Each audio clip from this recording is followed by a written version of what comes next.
Hello friends, welcome to Gyansheel education. तो दोस्तों, उम्मीद करता हूं कि आप बहुत अच्छी पढ़ाई कर रहे होगे और बहुत तेजी से अपने लक्ष्य की तरफ भाग रहे होगे।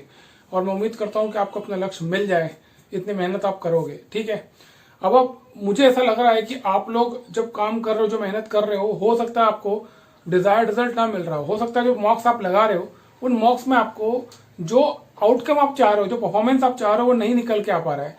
तो तीन चीजें मैं आपको ऐसी बताने वाला हूं जिसको अगर आप अप्लाई करोगे तो मैं आपको गारंटी से कह सकता हूं कि आपके अंदर जो आपका परफॉर्मेंस है उसमें आपको चेंज देखने को मिलेगा और आपको जो आउटकम है आपको निकल के आएगा। मतलब जो आप चाहते हो, डिजायर्ड आउटकम, जो भी स्कोर आप चाह रहे हो वो डेफिनेटली निकल कर आएगा। बस इन तीन चीजों का आप ध्यान रखो आने वाले 20 से 21 दिन में, क्योंकि आपको इतना ही समय आपके पास से बचा हुआ है और ये बहुत क्रूशियल समय है। तो इस समय को अच्छी तरह यूटिलाइज करना बहुत जरूरी है। तो मैं एक एक करके बताऊंगा और दोस्तों बहुत जरूरी चीज है, इसको ध्यान से सुनना और आप हो सके तो इसको नोट डाउन कर लेना। सबसे पहली चीज, तो आप अब 20 से 21 दिन आपके पास बचे हुए हैं सीजीएल और सीएचएसएल के टीयर 1 में। तो आपको कम से कम 2 मॉक टेस्ट डेली लगाना चाहिए।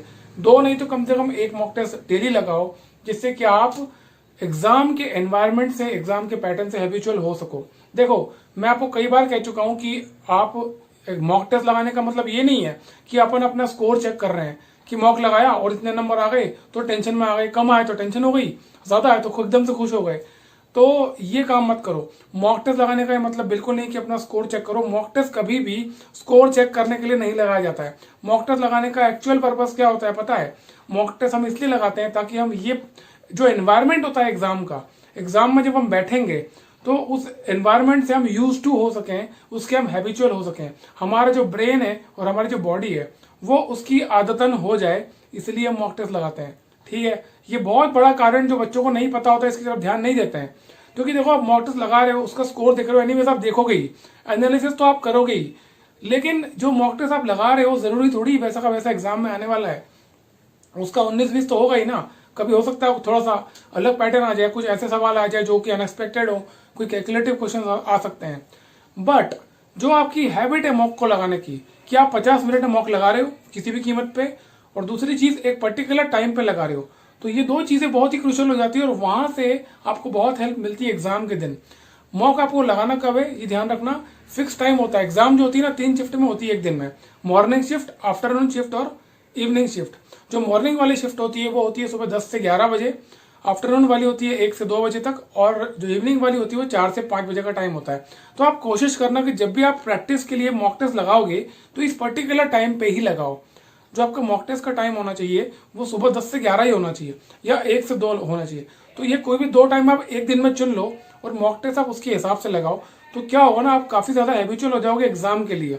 जो कि कई सारे स्टूडेंट्स ऐसे होंगे, मुझे पता है, जो कि रूरल बैकग्राउंड में होंगे और उनको अपने गांव से या अपने घर से उठ करके दूसरी सिटी में एग्जाम देने जाना होगा। तो ऐसी परिस्थिति में आप थोड़ी बहुत उथल पुथल आपके लाइफ में उस समय के लिए होती है, और कहीं ना कहीं उतना उस लेवल का फोकस आप नहीं कर पाओगे जितना कोई और कर पाएगा जो कि सेम सिटी में एग्जाम दे रहा है। तो आप कोशिश करो कि ये जरूर करना कि एक पर्टिकुलर टाइम पे ही मॉक लगाओ, और एनालिसिस जरूर करना, लेकिन जल्दी जल्दी आप एनालिसिस करना, बहुत टाइम स्पेंड अप मत करना एनालिसिस में। एनालिसिस बहुत फास्ट होना चाहिए। ठीक है। बाकी जो भी स्कोर आ रहा है, देखो, स्कोर को लेकर के परेशान मत होना। स्कोर कम आए ज्यादा आए इससे कोई फर्क नहीं पड़ने वाला है। एग्जाम के दिन आप परफॉर्मेंस कैसा है ना आपका, वो मैटर करेगा। स्कोर अभी कितना आ रहा है, मॉक टेस्ट में आपका कितना भी स्कोर आ जाए, कोई आपको इनाम नहीं देने वाला है। कोई इनाम दे भी देगा तो उसकी कोई वैल्यू नहीं है, क्योंकि जो आपका एक्चुअल गोल है वो एग्जाम में अच्छा स्कोर करना और एक अच्छी पोस्ट लेना है। ठीक है। तो कोशिश करो सेम टाइम पे, मतलब जो टाइम पे एग्जाम होने वाला है उसी टाइम पे एग्जाम मॉक लगाने की कोशिश करो, पहली चीज। दूसरी बहुत ही इंपॉर्टेंट चीज है जो आप इग्नोर कर रहे हो, मैं देखता हूँ आपके कमेंट्स में या मैसेजेस में, आप लोग अभी भी ढंग से स्ट्रेटेजिकली रिविजन नहीं कर रहे हो। मुझे नहीं समझ में आता कि आप लोग रिवीजन को इतना हल्के में क्यों समझते हो। हर किसी के दिमाग में केवल एक ही बात घूमती रहती है कि मेरा क्वांट में फुल मार्क्स नहीं आ पा रहे, मेरा इंग्लिश में कमजोर है, इसमें नंबर नहीं आ रहे, मेरा मार्क्स में नंबर नहीं आ रहे, है ना, मेरा मन नहीं कर रहा। तो आप लोग क्या कर रहे हो, आप रिवीजन नहीं कर रहे हो। उसका सबसे बड़ा फैक्टर यही है। आप ये क्यों मानते हो, आपको ऐसा क्यों लगता है कि आपने पढ़ाई नहीं करी है? ऐसा किसी को क्यों लगता है? अगर आप 1 साल से जुड़े हो इसी एग्जाम से, 1-1.5 साल से, 2 साल से, स्पेशली वो बच्चे यार जो कई बार एग्जाम दे चुके हैं, भले ही आपका प्री भी ना निकला हो, लेकिन फिर भी आप एग्जाम से जुड़े हुए हो, आपने बहुत कुछ पढ़ रखा है। तो आप ऐसा क्यों मानते हो कि आपको कुछ नहीं आता है? मैं आपको कह रहा हूं, अगर आप इस एग्जाम में पिछले 1 साल से जुड़े हुए भी हो, भले ही आप डेली कंसिस्टेंटली पढ़ाई नहीं भी कर रहे, तो भी अगर आप डेली जुड़े हुए भी हो ना, तो भी आपको बहुत कुछ आता है। रिक्वायरमेंट आपके लिए क्या है कि आप डेली बेसिस पे बस फिक्स टाइम पे पढ़ाई करो, डेली बेसिस पे आप रिवीजन करो। ठीक है, रिवीजन आपके लिए बहुत इंपॉर्टेंट है, वो भी स्ट्रेटेजिकली। अगर आपको नहीं पता कि रिवीजन कैसे करना, मैंने एक वीडियो अलग से बनाया हुआ है, आई बटन में इस वीडियो के एंड में बता दूंगा कि रिवीजन कैसे करना है। रिवीजन बहुत क्रूशियल होता है। रिवीजन जो होता है ना दोस्तों, आपकी जितनी भी मेहनत है ना, उसको इकट्ठा करके कंसोलिडेट कर देता है। ये कंसोलिडेशन का प्रोसेस है। एग्जाम में आपको कोई क्वेश्चन सामने आया, वो क्वेश्चन आपने सॉल्व कर लिया। कैसे कर लिया? मान लो किसी क्वेश्चन को आपने 30 सेकंड में सॉल्व करा है। पता है क्यों किया? क्योंकि वो चीज बहुत ही आसानी से आपके ब्रेन में क्लिक हो गई। और वो क्लिक इसलिए आसानी से हुई क्योंकि आपने उसका बहुत अच्छा रिवीजन किया होगा, चाहे जाने अनजाने किया हो, लेकिन आपने उसका रिवीजन किया है। समझ में आ रहा है? तो रिवीजन का बहुत ज्यादा इंपॉर्टेंस होता है। जो चीज, मान लो एग्जाम में एक क्वेश्चन आता है जिसमें आपको नहीं समझ में आ रहा, पढ़ के एकदम से ऐसा लगा कि सॉल्व नहीं हो पाएगा। हो सकता है समझ में आ गया, सॉल्व भी हो रहा है, लेकिन टाइम लग रहा है, 1.5 मिनट 2 मिनट लग रहा है। तो ये क्यों लगा? क्योंकि उस पर्टिकुलर कॉन्सेप्ट को आपने ढंग से रिवाइज नहीं किया है, उस पर्टिकुलर कॉन्सेप्ट के बारे में आपने ज्यादा प्रैक्टिस नहीं की है। इसी वजह से आपको बहुत ज्यादा समय लग रहा है उस क्वेश्चन को सॉल्व करने में।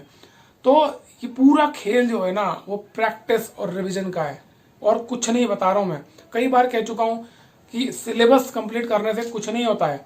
कई लोग बोलते हैं कि हमारा सिलेबस पूरा हो गया। भैया, दुनिया में कोई नहीं कर पाया, तुम कहां से कर लिए? 80% से ज्यादा सिलेबस कोई कर ही नहीं पाता। 80, 85, 90 मैक्सिमम। 100% सिलेबस ना तो करने का मतलब है, और ना उसको करने से ना वो हो सकता है।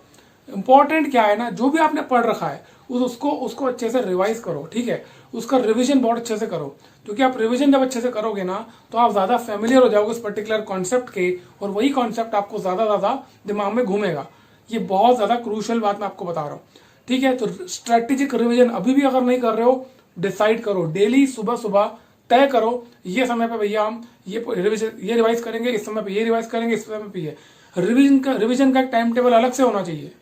ठीक है, मॉक्स तो मैंने आपको बता दिया। मॉक्स तो आप क्या करो, 10 से 11 का एक मॉक तो लगा ही लो किसी भी हाल में डेली, और दूसरा आप 1 से 2 लगा लो, या 4 से 5। तो 2 टाइम आपके फिक्स हो गए, 10 से 11, 4 से 5।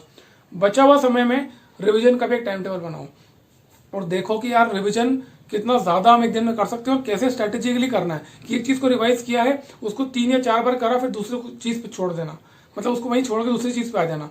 बिकॉज एक चीज होता क्या है ना, बहुत सारा काम ऐसा जो आपका छूटा हुआ रह जाएगा।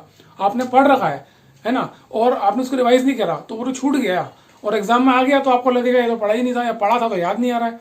ये प्रॉब्लम है। ठीक है, तो रिवीजन बहुत अच्छे से करना, पहली चीज। दूसरी चीज हो गई, 2 चीज मैंने आपको बता दी, ध्यान रखना। तीसरी सबसे इंपॉर्टेंट चीज, अपने मन को शांत रखो, है ना। आपका जो मन होता है ना, देखो सबसे बड़ी बात पता है क्या, आपको वो समझना चाहिए। अब तक आप मैच्योर हो, आप ग्रेजुएट हो, या आप काफी कुछ सीख चुके हो अपने लाइफ में, आपको अब तक ये बात समझ में आ चुकी होगी दोस्तों, कि जिंदगी में अगर आपको कोई लंबी लड़ाई लड़नी है, कोई बड़ा खेल खेलना है ना, तो आप स्ट्रेस में आकर के, तनाव में आकर के, परेशान होकर के ना ऐसी लड़ाई नहीं लड़ सकते, ना ही जीत सकते हो। कोई ताकतवर काम आपको करना है, कोई बड़ा काम करना है, तो आपका मन बहुत ही खुश होना चाहिए, आपका मन शांत होना चाहिए। तो अपने मन को शांत रखना सीखो। अगर आप टेंशन में हो, तनाव में हो, परेशान हो रहे हो, मेरे तो मॉक में नंबर नहीं आ रहे हैं, मैं तो परेशान हो रहा हूँ, मेरा तो सिलेबस ही नहीं हो पाया, मैंने इतना समय बर्बाद कर दिया, चाहता तो मैं 3 महीने पहले ये करता, ऐसा करता, इतना शेड्यूल बनाता तो मैं यहाँ पहुंच जाता, अभी तक मेरा इतना स्कोर आ रहा होता। ये सब बातें अगर आपके दिमाग में अभी भी चल रही है ना, तो आपका नुकसान होने वाला है, आप अपने दुश्मन बन रहे हो। ऐसी बातें सोचने का कोई फायदा नहीं है, ये आपको बेनिफिट नहीं करेगी किसी भी कीमत पे। आपको क्या करना है, अपने मन को शांत रखना है।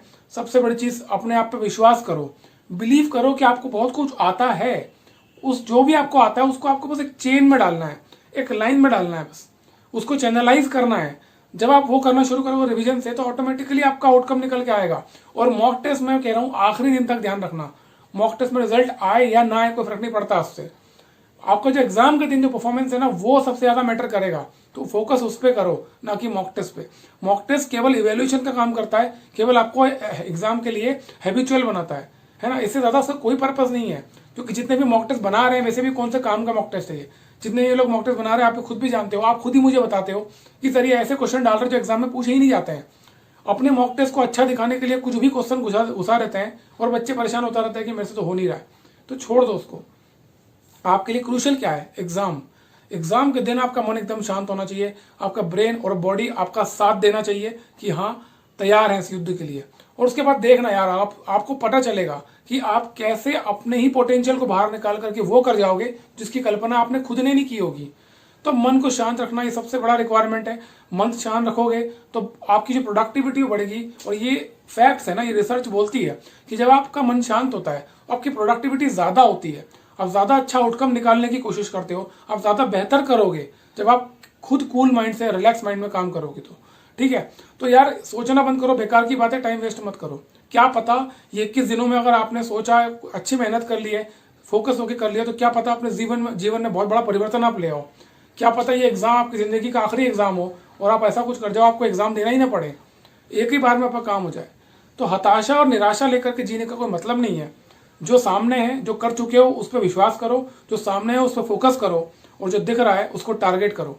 ठीक है, उसके लिए तैयारी करो, उसके लिए प्लानिंग करो कि रिवीजन का सबसे इंपॉर्टेंट रिवीजन की स्ट्रैटेजी, रिवीजन की प्लानिंग करो कि रिवीजन कैसे करना है, स्टेप बाय स्टेप कैसे आगे बढ़ना है। ठीक है, 21 दिन का रिवीजन प्लान तैयार करो जरूर, और मुझे बताओ कि आप ये करोगे। कमेंट बॉक्स में जरूर लिखना आपके बारे में कि आपकी क्या स्ट्रेटेजी है, क्या आप करने वाले हो आने वाले 21 दिनों में रिवीजन को लेकर के, कौन से टॉपिक पे आप ज़्यादा फोकस करोगे, उसका नाम लिखो कमेंट्स में।